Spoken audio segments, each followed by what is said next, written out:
Hi friends, welcome to three rose kitchen. இன்றைக்கி என்ன dish பார்க்க போகிறோம்னா மட்டன் கறி தோசை தாங்க பார்க்க போகிறோம். நம்ம இப்போ வந்து தோசைக்கல் நல்லா ஹீட் ஆகிடுச்சிங்க. நம்ம வந்து தோசை ஊற்றி எடுத்துக்கலாங்க.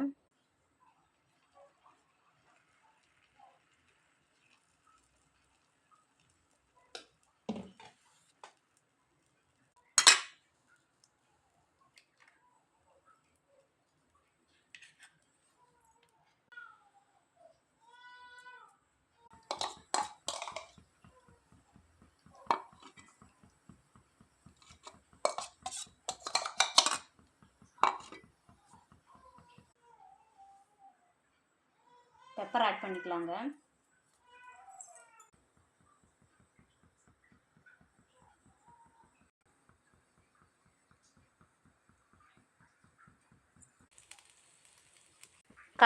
சாரமான மட்டன் கறி தோசை ரெடி ஆயிடுச்சிங்க.